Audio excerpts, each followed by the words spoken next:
Movies मधले hero तर आपल्या नेहमीच लक्षात राहतात, पण चित्रपटातला विलन आपल्याला लक्षात ठेवायचा असेल तर विलनचं कॅरेक्टर तसं असावं लागतं। पण आपल्या मराठी फिल्म इंडस्ट्रीत महेश कोठारे हे एक असे दिग्दर्शक आहेत ज्यांनी आपल्या सिनेमात यादगार विलन्स तयार केले। झपाटलेला मधला तात्या विंचू हा खरंच खूप युनिक होता, एक बाहुला ज्याने आपल्याला घाबरवलं आणि हसवलं, आणि तो जेव्हा 20 वर्षांनी परतला तेव्हा त्याला 3D अवतारामध्ये पाहायला लोकांनी बेफाम गर्दी केली। कोठारेंच्या चित्रपटाचे विलन दिसायला अनोखे तर होतेच, पण नावानेही अनोखे होते। धडाकेबाज मधला कवट्या महाकाल आणि त्याच्या एंट्रीला वाजणारा हा बॅकग्राऊंड स्कोर,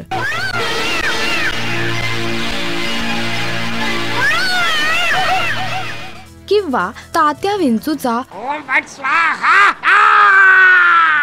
माझा छकुल्या चित्रपटातल्या विलनचं नाव तर टकलू हैवान होतं। अगदी अलीकडचा पछाडलेला हा चित्रपट, ज्यात एका वेळी आपण 3 विलन पाहिले, एक इनामदार, दुसरा त्याचा नोकर किरकिरे आणि तिसरा इनामदाराचा मुलगा ज्याला लग्नाचं भयानक वेड होतं।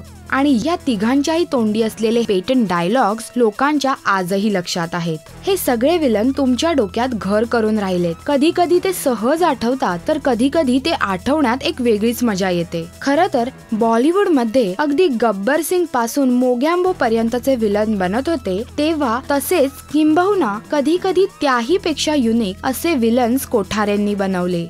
नमस्कार, मी महेश कोठारे आणि तुम्ही पाहतात राष्ट्रीय मराठी।